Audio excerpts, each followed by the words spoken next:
Hello student, आज हम पढ़ेंगे सामाजिक विज्ञान। सामाजिक विज्ञान के अंदर आपका चैप्टर है तीसरा, जिसका नाम है भारत का संविधान।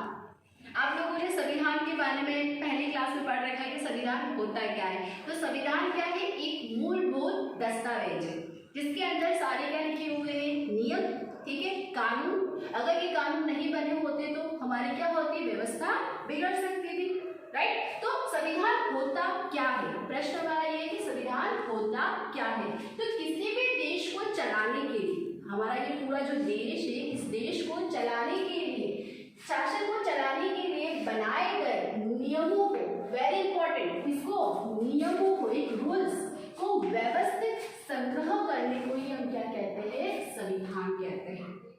क्लियर? अगर हम नियम नहीं बनाएंगे, जैसे आप लोग स्कूल आते हो, अब स्कूल में हमने बोल दिया कि स्कूल आना है, अब स्कूल कितने बजे आना है, पूरा बताओ तो कैसे होगा? आपको बताया जाता है कि नियम क्या है, 7 बजे स्कूल आना और 12 बजे जाना। तो रूल्स क्या होते हैं? बहुत जरूरी होते हैं। इसी प्रकार से हमारे देश को चलाने के लिए हमने क्या बनाया है? संविधान बनाया है। क्या बनाया गया है? संविधान, जिसके अंदर क्या होता है? सभी नियमों को क्या होता है? व्यवस्थित क्या कर रखा है? एक सिस्टमेटिक तरह से क्या किया जाता है? उसका संग्रह किया हुआ है, ठीक है। तो ये संविधान का जो होता है, संविधान दो तरह के, लिखित भी हो सकते हैं और क्या हो सकते हैं? अलिखित। लिखित मतलब आपको पता है, जैसे आप सारा लिखा हुआ एक संग्रह के रूप में हमारे पास है, जिसके अंदर सारे क्या लिखे हुए हैं? नियम। क्या लिखे हुए हैं? नियम। संविधान जो है, इसका कार्य शुरू हुआ था, कब शुरू हुआ था? 9 दिसंबर। कब हुआ था? 9 दिसंबर 1946 में ये कार्य क्या हुआ था? हमारा शुरू हुआ था। कब शुरू हुआ था? 9 दिसंबर 1946, ठीक है। तब से ये कार्य शुरू हुआ था। इस कार्य को करने में कितना समय लगा था? समय लगा था 2 वर्ष 11 मास और 18 दिन। क्लियर? 2 वर्ष लग गए थे हमको क्या बनाने में? संविधान बनाने के लिए, संविधान के अंदर सारे नियमों को लिखने के लिए। तो फाइनली जाकर हमारा ये जो संविधान का जो कार्य था वो 26 नवंबर 1949 के दिन क्या हुआ था? पूरी तरह से क्या हो गया था? बनके क्या हो गया था? तैयार हो गया था। क्लियर? फिर से पूछ रही हूँ क्वेश्चन कि कब बना था, कितना टाइम लगा था उसको? तो कितना टाइम लगा था? 2 वर्ष 11 मास और 18 दिन लगे थे। किसको बनने में? संविधान को बनने में। क्लियर? और यहाँ तक कि इसमें कितनी 166 बैठक मतलब होता है मीटिंग, है ना। बार बार अगर हम कोई चीज बनाते हैं तो हम बहुत बार क्या करनी पड़ती है? बातचीत करनी पड़ती है। तो 166 मीटिंग हुई थी, बैठक हुई थी, ठीक है। फाइनली जाकर 26 जनवरी 1950 के दिन हमारा ये जो संविधान है वो क्या हो गया था? लागू हो गया। क्लियर? अब इस संविधान के जो अध्यक्ष थे, संविधान के जो अध्यक्ष मतलब जो लीडर थे, वो कौन थे? Doctor Rajendra Prasad. Clear? Next, कानून तैयार करने की, अब क्या हुआ था? उन्होंने क्या किया? कानून यानी कि नियमों को बनाने की जो समिति के जो अध्यक्ष थे वो कौन थे? हमारे डॉक्टर भीमराव अम्बेडकर। तो क्लियर? समझ में आया? किसी भी देश का शासन चलाने के लिए बनाए गए नियमों के व्यवस्थित संग्रह को क्या कहा जाता है? संविधान, जिसके बारे में हम अभी पढ़ा था, हमने समझा था। संविधान जो होता है वो क्या होता है? लिखित भी हो सकता है और क्या हो सकता है? अलिखित। अलिखित मतलब जिसको लिखा हुआ ना हो, कुछ रूल्स रेगुलेशन होते हैं। हमारे देश के संविधान की शुरुआत की भूमिका से हुई थी, इस भूमिका से हुई थी। भारत संविधान किस तरह से निर्मित हुआ था? भारत का संविधान जो है कैसा है? लोकशाही, समाजवाद, धर्मनिरपेक्ष तथा राष्ट्रीय अखंडता तथा राष्ट्र लक्ष्यों का आधार स्तंभ है। हमारा जो संविधान है लोकशाही का मतलब ये होता है कि जनता के द्वारा, आप देखते हो कि वोटिंग होते हर 5 साल के अंदर, तो जनता क्या करती? अपना प्रतिनिधित्व क्या करती है? चुनती है। तो हमारा संविधान भी कैसा था? लोकशाही। भारत के स्वतंत्र होने के साथ संविधान सभा पूर्ण रूप से क्या हो गई थी? स्थगित हो गई थी। जैसे ही हमारा भारत क्या हुआ था? आज़ाद हुआ था, उसके बाद क्या हुआ था? संविधान सभा क्या हो गई थी? पूर्ण रूप से हो गई थी। संविधान सभा ने 9 दिसंबर 1946 पे अपना कार्य क्या कर रहा था? कार्य करना शुरू किया था।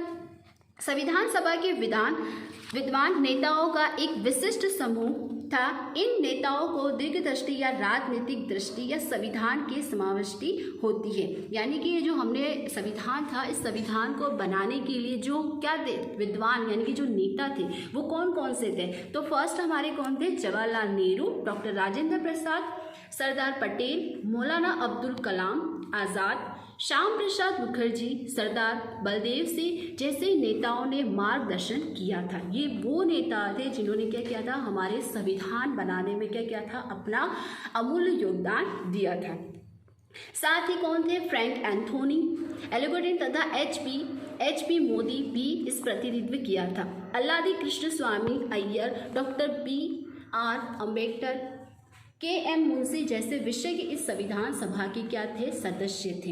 ये सभी क्या थे, संविधान बनाने में इन्होंने भी अपना योगदान दिया था। और साथ ही साथ महिला भी सदस्य थी। कौन थी, एक तो थी सरोजिनी नायडू और दूसरी कौन थे, हमारे विजय लक्ष्मी पंडित। इन दो महिलाओं ने भी हमारे संविधान बनाने में अपना अमूल्य योगदान दिया है।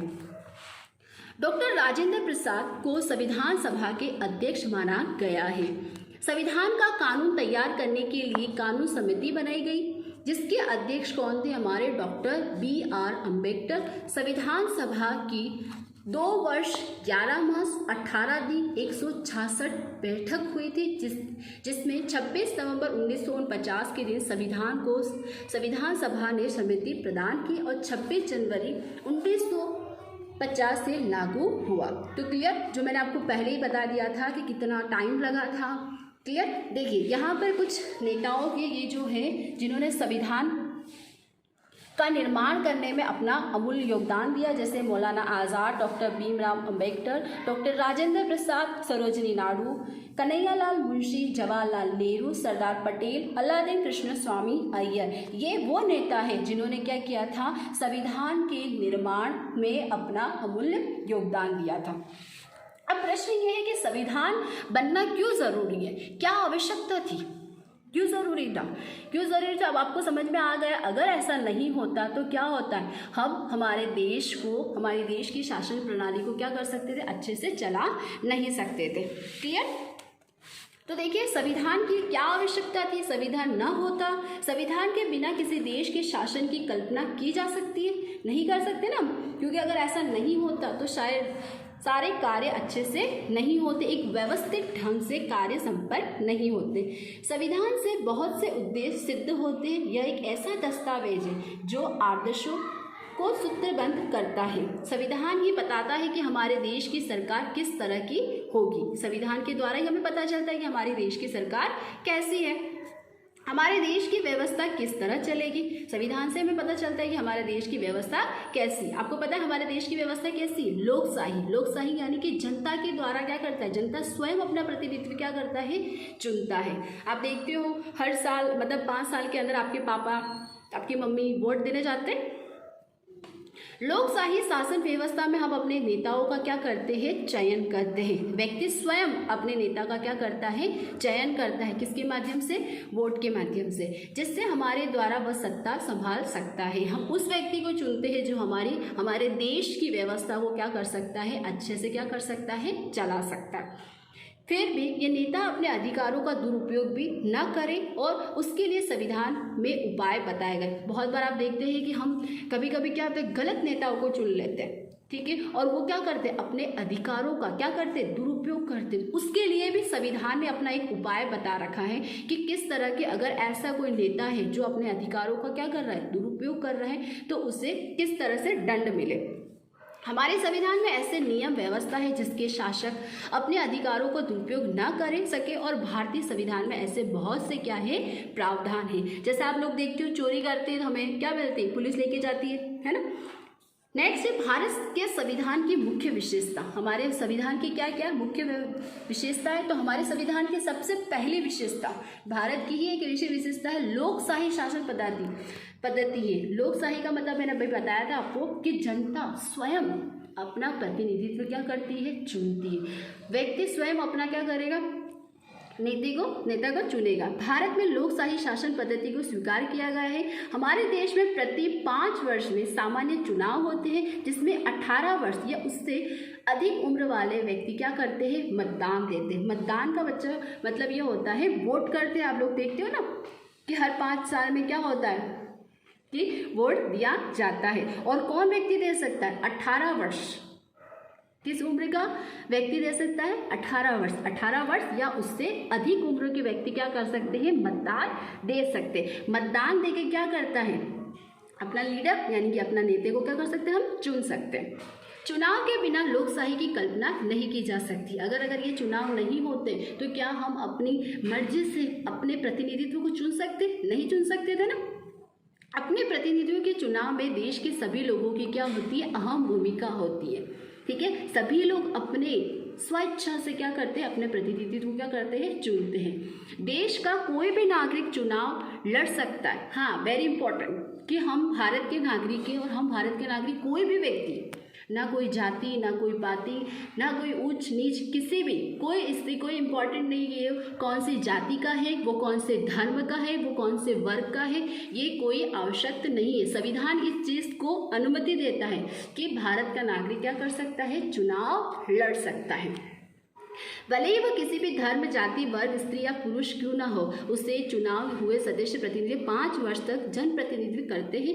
नागरिकों को विचार, वाणी, अभिव्यक्ति और इच्छा अनुसार धर्म का पालन करने की स्वतंत्रता है।